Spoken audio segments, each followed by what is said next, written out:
กำลังหุ่มเบิ้งอยู่คนโอ้นอนทั้งรถเลยนี่พี่น้องโอ้หางเนตรบ่หัวหางเนตรคือแกมั่งสันบัดนี่มันจะบ่ได้ปาดข้าหันบ่ขาหลอกแล้วมันเนาะโอ้มันฆ่าขาดิบัดนี่มันมาแบบใดนี่เนาะปวดขาก็เด้อเนาะมันเป็นยังไงขามันคือของโอ้เสือกของขามันพี่น้องเสือกของขามันเวียดกระทาเอาอยู่สายนี่เวียดมักนี่โอ้ใส่เสือกดึงขาออกมันลงผิดทามั้งมันบ่ได้เป็นโรคเป็นไข้ยังดอกแต่ว่ามันลงผิดทาซื่อเวียดทาเอาเวียดเสียวอยู่พอตัวใหญ่อยู่เวียดแน่เบิ่งแล้วมันลงผิดทาซื่อ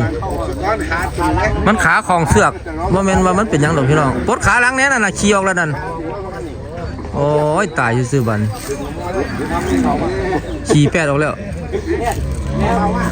ขาเวียดจับขาหนาออกขาตัวข้างหน้านั่นละขานั่นละปดเวียดปดขาหลังก้อนขาขัดแหมคือคนนี่แล้วเนาะเอาขาออกก้อนหันเอาขาออกเลยมันก็ได้ดอกมันล่มมันสิดอกมันผิดทาล่มผิดทาสิปวดขาออกมันก็ลุกเลยละวันนั่นเด้ขามันนั่นตู้รถออกบัดมันค่อยเฮ็ดมันเป็นยังดอกลงเร็วขึ้นนี่บ่มันลงผิดทาขามันของเสียกซื้อมันเป็นยังยับรถออกแน่ปล่อยลูกสักก้อนได้ตัวจะผิดมัน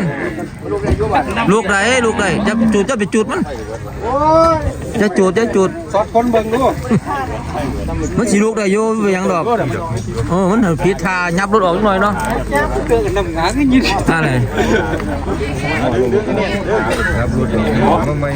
ตู้รถออกไปกูเวลาลุกดึงซอยกันแน่เวียดกับเขาไปดึงน้ำกันเวียดกับ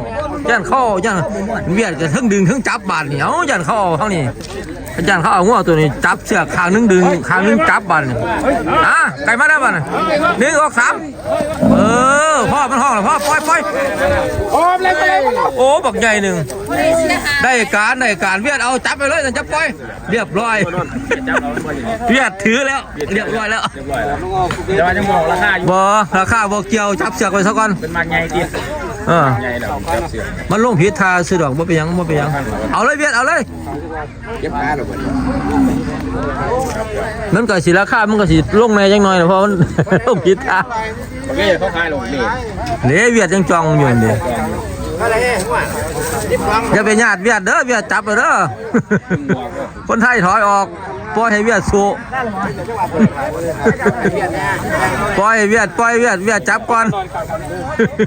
มึงบอกรถของแท้รถอันเวียดมาซื้อคนไทยแห่งประกาศเลยอันเวียดถอยคนไทยแห่งจะตกไก่ละปล่อยเบิ่งคักเป็นเนี่ย12บ่ขายเดิม12บ่ขายเด้อสิ12มือจำลองแล้วโอ้ย12ก็ตัวบักใหญ่ละ12เอามันลงรถได้มันลงผิดทาได้เห็นได้อันลงทาดีจะได้ราคาดีอยู่ลงผิดทาก็ให้12ว่าซั่น12แล้วว่าซั่นที่ขาวใหญ่อยู่ได้12นั่นบ่เป็นตัวเลขเด้มันลงผิดทาเด้เอาหดย่ำซื้อไปสูงบ่ทั้งเที่ยวมันไปเก็บขิงเด้12หาย12หาย13ล่ะ13แล้วจ่อเขาไปเอาตัวนี้2,000เลย2,000รถอะไรนี่2,000เขา2,000ขึ้นรถเด้อ2โมเมนต์2,000ขึ้นรถเอาไปเลยจุงไปโอ้16นี่แหละเขาบ่หลายนี่แหละตัวใดตัวนั้นน่ะขาย 3,000โอ้16 500ตัวใหญ่แล้วได้ของถึกมากตัวเนี่ย16,000นี่500โอ้ยังมี500ตัวนี้ได้ป่ะนี่ตัวนี้10 500ที่ดอกตัวนี้เท่าไหร่นี่ฮะตัวนี้เท่าไหร่นี่ตัวนี้2,000 2,000รุ่นจะไปรุ่น 2,000เอาไปขึ้นรถไปเลย 2,000 ตัวนี้บอกขายตัวนี้เดี๋ยว อ้าวคนไทยก็ไปแทรกมันอ๋อคนไทยเบียดถอยออกเบียดถอยออกเขาบ่เอานั่นคนไทยซื้อ มอง1ปีจะกระดุมไปหาจุด เท่าไหร่ขายเลย16 16อันนี้ห่างโจ้เสียวเด้อบาทเรียบร้อยเด้อบาท เสียคือ เท่าไหร่ จับ ขาย แล้ เล วย ขาย เอามือเสียโจ้เราออกบ่ได้เด้อบาทนี่ เสียคือจับแล้วมาดิครับ ขายเนื้อเด้เสียโจ้ เสียจวนคือแล้ว เท่าไหร่ขายเลยซื้อมาแล้วเท่าไหร่ทำได้14บ่ให้14 แพงแข็งว่าก็บอกไง ไปแพงมันแพงเลยก็ได้แพงไม่หรอ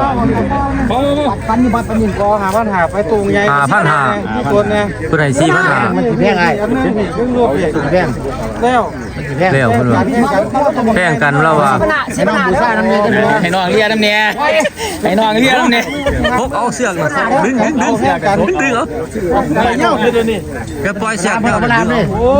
สิปัญหาได้บอกแข่งกันเอาบอกได้ดูดีนะสิปัญหาโอ้แข่งกันเนาะ แข่งกัน5,000ก็ร้อยนึง ยังมีลอยนึง ยังมีร้อยนึงอยู่โอ้ เจ้าแพ้เจ้าแพ้เจ้าแพ้ 15ก็พอซื้อแล้วนี่ฮะร้อยเดียวนึงดิเอาละยันเอาละพี่น้องเอาเรียบร้อยแล้วนะ เอาเก้าพัน เอาแล้วตัวนั้น15กับร้อยอ้าวเขาเจ้าได้แล้วผ่านแล้วตัวนั้นโอ้ยตายซะเนาะดีเด้อมันเตือนเสียงคนจะไปจัดได้ไหมล่ะห้วย มันโดน โอ้ยมันด้อนบ่ตีมาซื้อแล้วแล่นดวงเว้ยตัวนี้12ว่าแต่มันหาย12บ่ห่างโจ้เอา 1500เดียวตัวมันง่ายเลยเนี่ยขายเอาซื้อนี่ เอามันล่มนี่เมื่อกี้นี่ราคาที่ตก ราคาตก โอ้ยถ้าบ่ล่มมันบ่ได้มันบ่ได้เราเด้ ตัวลมบ่ได้ของเราดอก มันล่มแล้วตกใจเนาะราคาที่ตกยังตัวนี้บาทนี่ แล้วตัวนี้บาทนี่ เท่าไหร่ตัวนี้คิดสรุปแล้วปล่อยให้เวียดซะตัวนี้คนไทยเอาไปตัวนึงล่ะตัวนี้12เว้ยคนไทย โอ้ยลุดึงไปดิ 2คนยังบ่อยู่ มันแห้ง ระวังเด้อเสือกยาวๆพันข้อเด้อนี่ ขามึงว่าขาบ่ค่อยดี โอ้มันเป็นเหล่ย่ามันตัวย่ามันบ่ใหญ่อยู่แต่ว่ามันสิแล่นเกี่ยวเด้อน่ะอย่าจาดห้วยผู้จาดกะจาดนี่เดี๋ยวนี้เราเฮ็ดแนวมวนเด้อเพราะว่ามวนบ่แม่นแนวมวนเด้พี่น้องเอ้ยว้ายอย่าจาดห้วย ผู้ใดเนาะนี่เฮา ซื้อบ่ได้น่ะจาดงัวเขาเจ้าเด้อบาดเอาตายซื่อๆบาดเขียนว่าเขาว่าขายให้ละจาดงัวเขาเจ้าแม่ เครียดบ่ ให้บุญภาพบ่แล้วไผผู้เมื่อกี้จักแล้วเขียนว่าบ่ได้ขายบ่ได้นำเขาซื้อบ่สู่เขาละจาดเด้งัวแล่นบัด เขาละจานว่าเขา โอ้ยหลายแนวเลยให้ห้อยกันหลายแนวเลย